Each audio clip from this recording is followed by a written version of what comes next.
First of all, I want to talk about June of 1988, 25 years ago. In June of 1988, the Sundays fell on June 5th, June 12th, June 19th, and June 26th. I received a phone call. I was at my desk in the office at the church I was serving down in West Plains, Missouri, and I believe it was June 19th. We had church that morning, and I was at my desk for a few moments, just a few moments, and I was going to leave from church that morning and drive back to St. Louis. I was taking a class up there at the seminary. We got a seminary in St. Louis. But before I did that, the phone rang, and so I picked it up, and a person identified himself. He said, "This is Harold Jesse, and I'm calling from Neenah, Wisconsin, and we would like to ask you to come and serve this little church in Neenah, Wisconsin." I believe he said it was Resurrection Lutheran Church, or it could have been the Lutheran Church of the Resurrection, or Lutheran Resurrection Church. I didn't know there was a Lutheran Resurrection, or Church of the Lutheran Resurrection. It was really confusing how they combined those names together. That's part of the reason why we changed it to New Hope. So I think it was on June 19th because we came and were here on the 1st of August. We moved at the end of July, arrived in Neenah, and started serving as the pastor in August of 1988. I tell you this morning because on Wednesday, this last week, on June 19th, Harold Jesse, at the age of 91, took his last breath here on this earth. And so his funeral is here tomorrow. It's going to be a celebration. So I just wanted to share some memories, because I know there's a number of you that I'm sure won't be able to be here tomorrow. And many of you probably don't even know Harold. But from about 1988 to 2002, Harold served as the chair of our board of directors a number of times, served as an elder, served as a communion assistant, evangelist. Harold served as our chief hugger and greeter. For those of you who know him, you received many of his hugs. About 48 out of 50 Sundays, out of 52 Sundays, Harold and Doris were in church for most of those years. They were here for our Advent services, our Lent worship services. Harold served faithfully, he gave faithfully, he smiled and chuckled faithfully, he prayed faithfully, he received grace from Jesus faithfully. And every once in a great while, Harold was cranky with me faithfully, about once a year or so. So I just wanted to share a few thoughts with you this morning. I love this follower of Jesus, this friend and this brother and this fellow servant. And even though Harold was blind for a number of these past years, he could see Jesus. And this morning, he's looking Jesus face to face. He's beat me to glory, as he heard me say many, many times over these last 25 years, every day is one day closer to glory. And so he's in glory. Got the phone call Wednesday night from his son that he had passed away.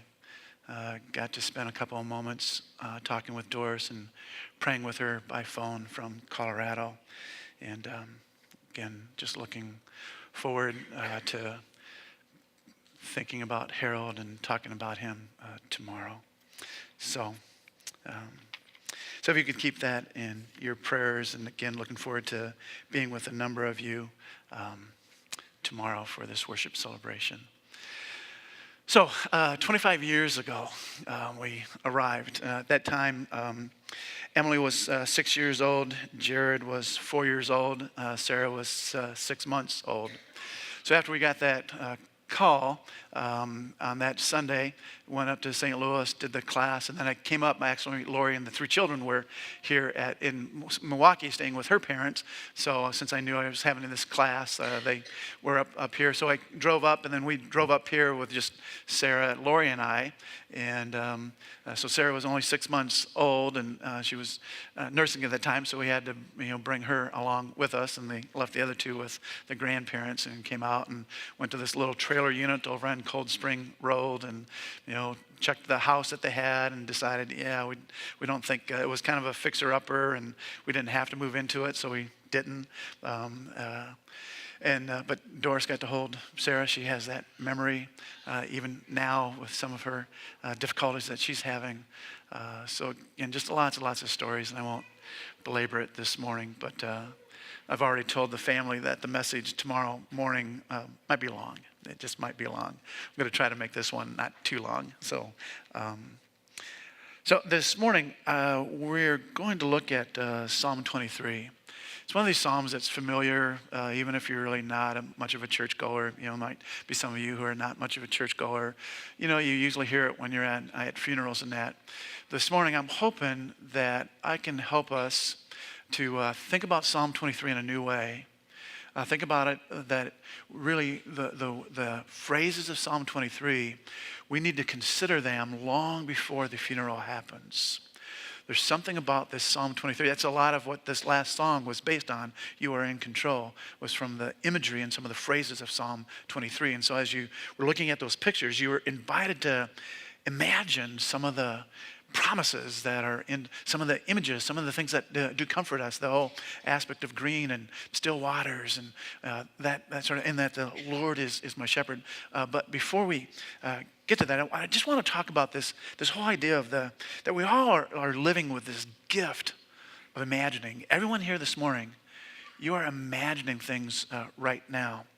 So as I said, just got back from Colorado, and we drove Thursday to Nebraska. We stayed in Seward, Nebraska, at a hotel there, and that's where Lori and I met. We met at Concordia University in Seward, Nebraska.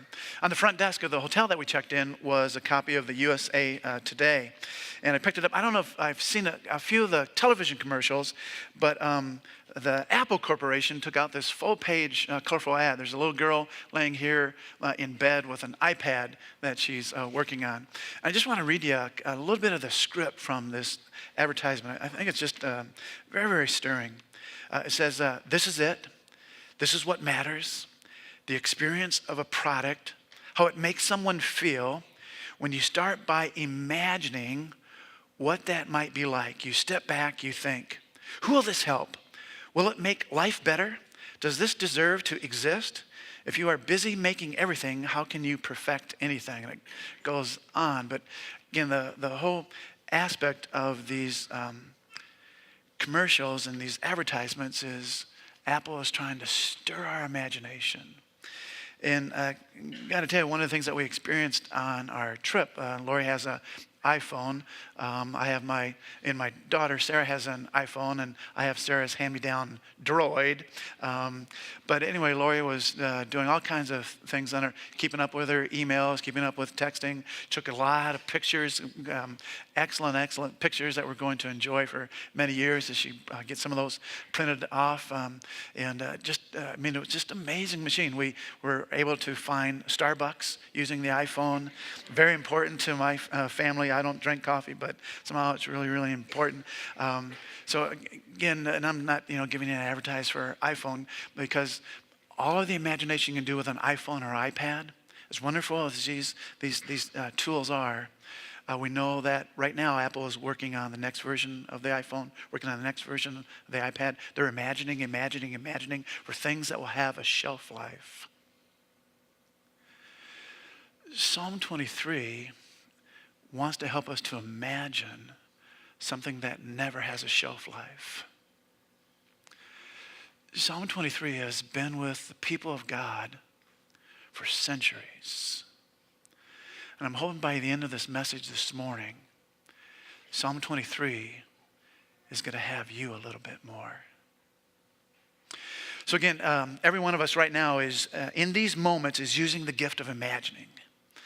Some of you might be tracking with me. Some of you might not be tracking with me because you're using your gift of imagining. You're imagining right now in these moments what you're going to have for lunch. You're imagining right now in these moments where you're going to go after this church service is done. You're imagining what you're going to do after this worship celebration is done. Maybe some of you are imagining an upcoming vacation, or like me, I'm imagining the vacation that we just got off of. Some of you might be imagining some activities for your children, maybe a graduation party, like I attended one last night. Maybe it's a wedding coming up or an anniversary that you're going to celebrate. And we just celebrated a 35th anniversary. Maybe it's a birthday. Maybe you're imagining shopping. Maybe you're imagining college. There's a lot of young people imagining where they're going for college and what that next step is going to be. Maybe you're imagining something about a job project at work, or maybe it's golfing, maybe it's fishing, maybe it's camping. Maybe there's a concert coming up. I think it's Country USA is coming up. Life Fest is coming up. Maybe you're imagining what your next car is going to be, what your next home project is going to be. Maybe you're imagining right now painting. Because I'm imagining painting, because my wife has this deal this summer. We are going to paint our house after living in it for 10 years without painting. So I'm imagining painting. So to live is to imagine. And much of what we imagine, we do.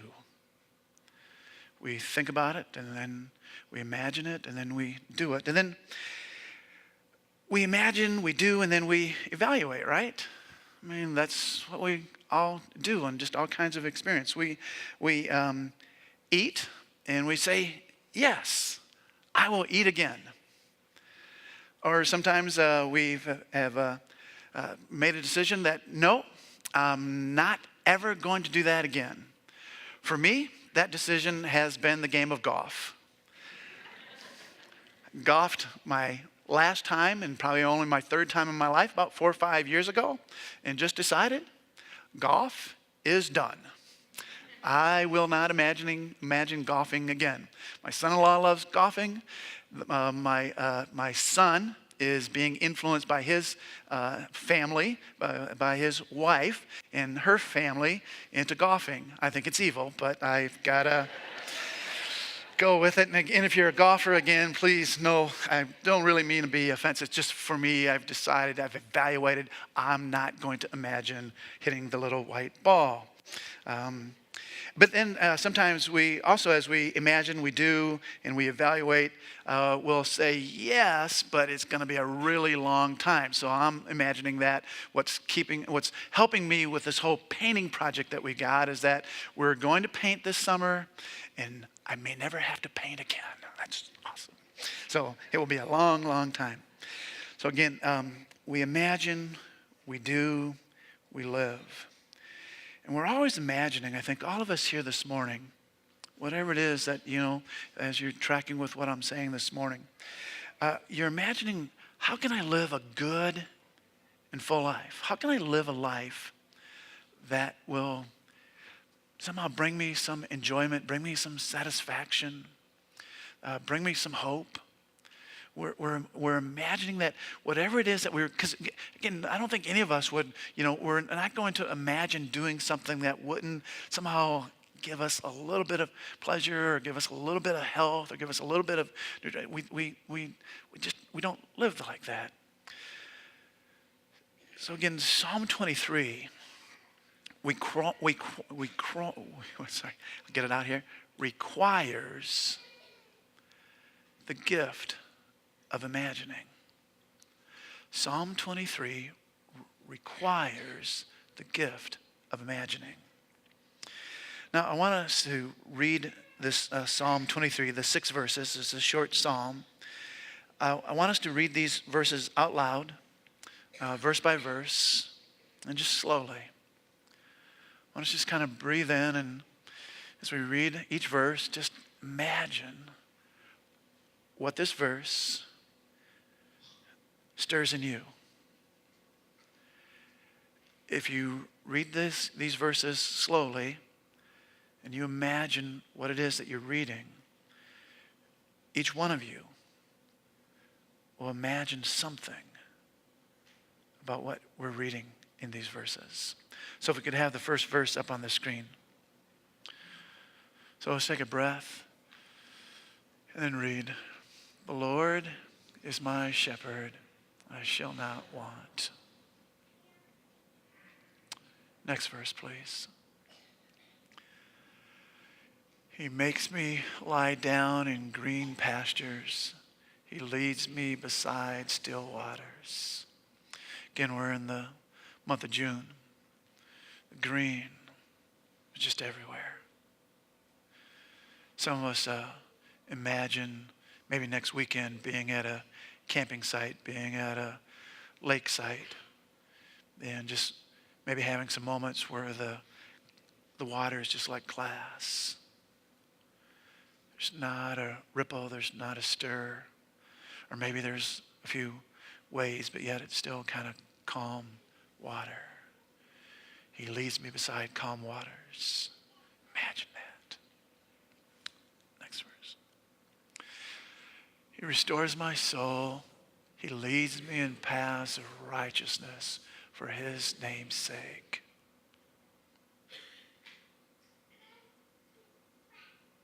I want us to imagine what it means to restore our souls. Sometimes we're so busy with things like iPhones and iPads and our smartphones, and we're so busy going from this event to this event and thinking about this next concert and thinking about this next thing and how we're going to get the money to do this and the money to do that, and we're doing all kinds of things for our lives, for our bodies. But there's something in Psalm 23 that's all of a sudden it's going deeper on us. It's not just about busyness. It's not just about the next big thing. Not about just the next big thing that so many people are going to be excited about, and we're just going to get swept up into it. It restores my soul. He leads me in paths of righteousness for his name's sake. Well, think about that. Next verse. Even though I walk through the valley of the shadow of death, I will fear no evil, for you are with me. Your rod and your staff, they comfort me. And we just sang that. Walk through the valley of the shadow of death. There is not one of us in here that can get away with not imagining someday walking through the shadow of death. But as we see here, the psalmist and people for centuries since, my friend and brother Harold Jesse, on Wednesday night, he walked through the valley of the shadow of death and he feared no evil because his Jesus was with him. His Jesus had served him faithfully. Imagine what that might do for you. The next verse. You prepare a table before me in the presence of my enemies. You anoint my head with oil. My cup overflows. Again, sometimes when we get to the Psalms, and especially with this thing about enemies, we just don't really imagine that we have any enemies, and there's a sense that we don't. Maybe there's things that sometimes. So but yet this idea that just imagine a table that God has prepared. You didn't do the work. You didn't have to set it. You didn't have to cook anything. He's preparing the table, and you just get to come and sit and receive the wonder. You prepare a table before me. You anoint my head with oil. And again, that's one of those kind of weird images of the Bible. But it's kind of this idea. I think the idea behind it is that when you get into a shower in the morning, you don't get into probably a real cold, icy shower or a real hot, burning shower. You just get into a shower that just kind of, it's the image here. You anoint my head with oil, that you're just with me and cleansing me. And then this idea that my cup overflows. We can't contain the blessings of who this God is if we imagine. If we imagine what it is that he wants to give to us. And then the last verse. Surely goodness and mercy shall follow me all the days of my life, and I shall dwell in the house of the Lord forever. Imagine. Goodness and mercy. Even when hard things are happening to you. Even at times when you don't feel chosen or holy or dearly loved. When sometimes it's a spouse that doesn't, or it's a child. It's an adult child. But yet if we imagine that somehow God has this goodness and mercy that it's going to follow me all the days of my life, it's from him. Again, as we sometimes imagine chasing after what it is that we think is going to give us a happiness, what's going to give us a good life, we chase it and we go at it. And we go to Country USA and we're going to see our favorite star, and the crowd is a mess, and it's raining and there's mud and the traffic jam and there's just all these kind of things. But we think we're going to be happy, or we go out for that, another night on another weekend, at the bars, and we're going to get, and you wake up the next morning with your head in a porcelain throne, and didn't we just have a great time? Gosh, there's something else for us. There's a goodness and a mercy that can follow us all the days of our life, and to dwell in the house of the Lord forever. For some of us, that doesn't sound real exciting. It sounds rather boring. But that's because we haven't imagined what's in that house and what forever is about. We just keep thinking of, I grow up and then I imagine when I get to drive a car, and I imagine when I get to graduate high school, and I imagine when I get to graduate college, and I imagine maybe getting married, and I imagine having a child, and I imagine them graduating, and I imagine them, and I imagine my job, and I imagine going down this vacation, and I imagine this, and I imagine that, and we do it in just these short little. God wants us to imagine. He gives us these words. Psalm 23 to imagine, long before the funeral. On the back of our outline this morning, I've got a quote by Derek Kidner. He's a Bible commentator, and I'm reading some of his commentaries on the Psalms. And here's a statement that he says about Psalm 23 that I just found fascinating, and so I wanted to share it with you this morning and even have it printed for you, so if you want to keep this sheet and imagine. So here's what Derek Kidner writes because of his imagining the phrases and the images of Psalm 23. He writes this: depth and strength underlie the simplicity of this psalm. Again, remember, 6 verses. Its peace does not escape. Its contentment is not complacency. There is readiness to face deep darkness and imminent attack. And the climax reveals a love which homes towards no material goal, but to the Lord himself. Again, a lot of our imaginations, our imaginings have been captured by material goals. Imagine having our imagination captured more and more by the Lord himself, that he would be the goal, the Lord himself. So imagine Jesus. When I want to call the near and dear shepherd, I want to use this phrase now, near and dear. Imagine Jesus being near and dear to you. It's a phrase I've been using in my prayer life over the last number of months, just how Jesus is near and dear to me. Imagine Jesus, the near and dear shepherd. I want us to think for a moment about a man, a Bible, in 15 minutes in a chair. There's a man that he got captured by the wonder of Jesus being the Lord and Savior. And so he made a commitment to Jesus, and he made a commitment to himself that every day he was going to sit in a chair for 15 minutes and read his Bible. And he started doing that when he was pretty young. And he just did it over and over again. He did it when he was married. He did it when the children came along. He did it as the children got older. Sometimes when the family was on vacation, he would find a chair where he could sit for 15 minutes and read his Bible. Over the years of reading his Bible for those 15 minutes a day, there were times that he was just captured by some of the things that he read.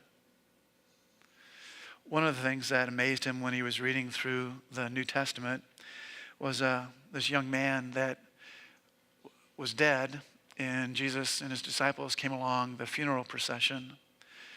And in Luke chapter 7, you can read about this, and it's called the city of Nain. And as Jesus and his disciples meet this funeral procession coming out of town to where the cemetery plot was, there is a holy collision that happens, and Jesus speaks to this young man and presents this young man that was dead back alive to his mother. Imagine that. So this man, over the years, every time that he would come around to reading Luke chapter 7, he would sometimes spend some moments imagining what that would have been like to be there, to watch this happen. Then a chapter later in Luke chapter 8, he would read a story and imagine about a 12-year-old girl. The father came and approached Jesus and said, "Rabbi, my daughter is dying.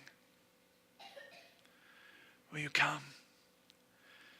And as you read in Luke chapter 7, and as Jesus is coming, and you would think, boy, that should be the ambulance, we should, woo, woo, if he should be going. And he gets stopped because there's this lady that has had an affliction for 12 years. Maybe she's in her 30s, maybe she's in her 40s.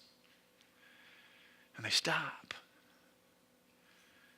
And Jesus does a miracle with this woman. And I can imagine what this father must have been thinking as he's wanting to, because his daughter, and then he sees someone coming from the house. "Your little girl has died." And Jesus starts on his way back to the house. Goes into the house, imagine. And he takes the hand of the little girl that has died. And he whispers to her, "Little girl, it's time to get up." So as he sat in his chair, over the years, every time he would read that, he would imagine just a little bit more. Then whenever he'd get to John chapter 11, one of the books I just read, and again, I think I put it on the summer suggested reading list, is called God's Favorite Place. And the author writes the whole story around John chapter 11 and Lazarus, who is dead and put in a tomb in a very hot climate. And he's been there for 4 days. And then there's this sister Mary and Martha. But Jesus, when they roll the tomb back, he says, "Lazarus, come out." Imagine that. So he'd sit in his chair and imagine 15 minutes a day with the Bible. The story is told that when this man died, he was at home. He was laying in a bed. And the chair was right next to his bed. And the bed and the seat of the chair were just about at the same height. And when he died, his head was on the chair. Because that's where he imagined Jesus speaking to him. It's time to wake up.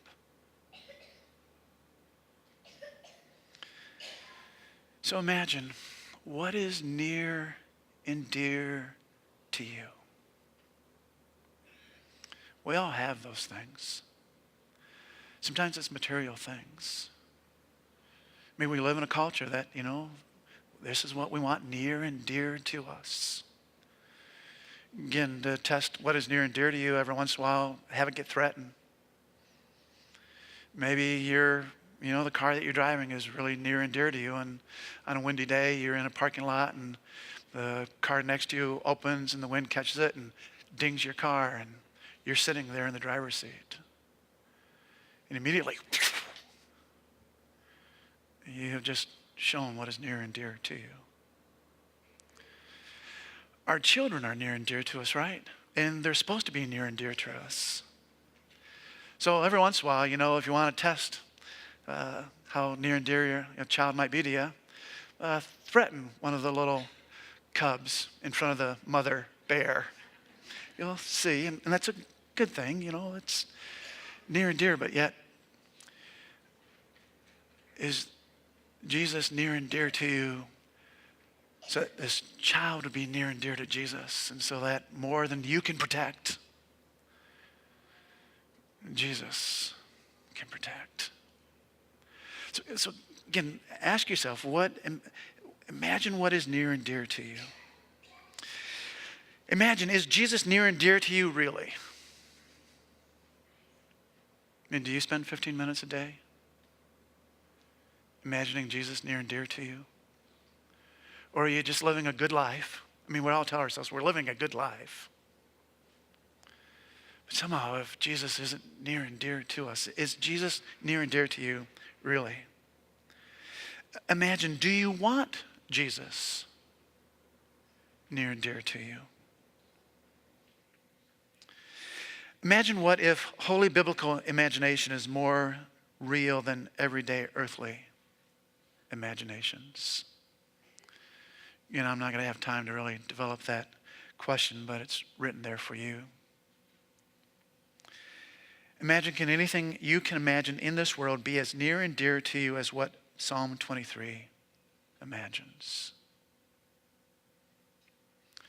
Again, tomorrow morning, there will be a widow looking into a coffin where her husband of what it is, 61 years, I think it is. And though he is near and dear in her heart, he will not be sleeping beside her anymore. But she has imagined this moment for a lot of years.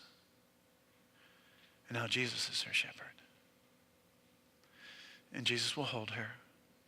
And Jesus will be near and dear to her. And Jesus will not leave her until she takes that last breath. And he won't leave her then either. He'll just take her hand and say, little girl, time for you to get up.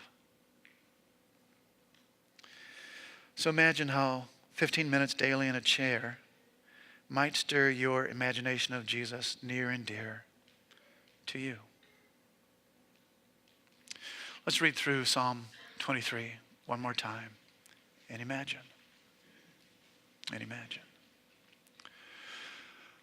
The Lord is my shepherd, I shall not want.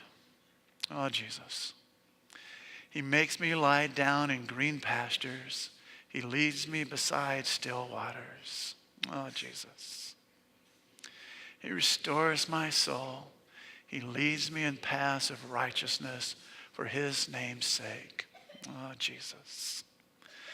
Even though I walk through the valley of the shadow of death, I will fear no evil. For you are with me. Your rod and your staff, they comfort me. Oh, Jesus. You prepare a table before me in the presence of my enemies. You anoint my head with oil. My cup overflows. Oh, Jesus. Surely goodness and mercy shall follow me all the days of my life, and I shall dwell in the house of the Lord forever. Oh, Jesus. Imagine. Imagine Jesus, near and dear to you. Long before Jesus took his first breath as a human being on this earth, the psalmist was imagining the goodness of what Jesus was going to bring. That goodness is here for us. Jesus desires to be near and dear to each one of us. Not just to me as a pastor, but to each one of us. And maybe, just maybe, 15 minutes a day might do something in your soul more than you can even imagine right now. Let's stand and pray.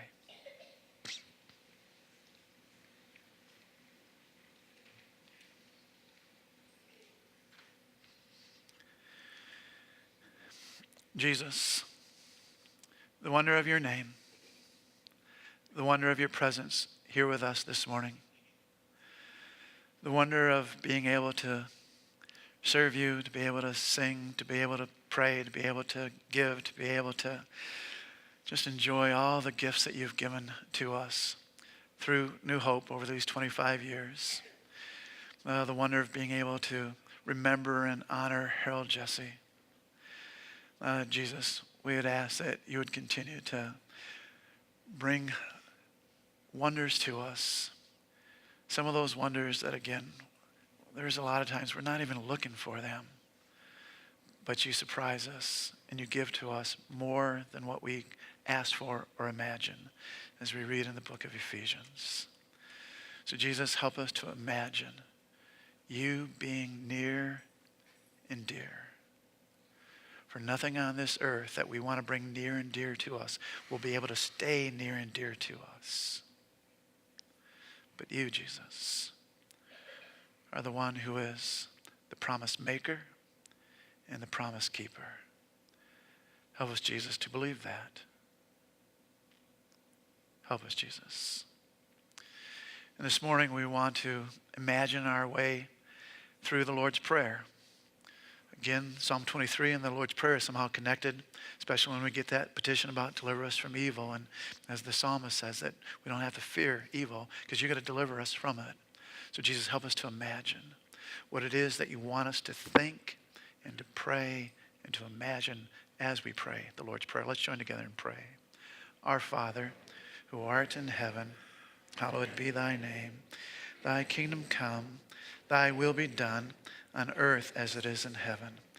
Give us this day our daily bread, and forgive us our trespasses, as we forgive those who trespass against us. And lead us not into temptation, but deliver us from evil. For thine is the kingdom, and the power, and the glory, forever and ever. Amen. You may be seated.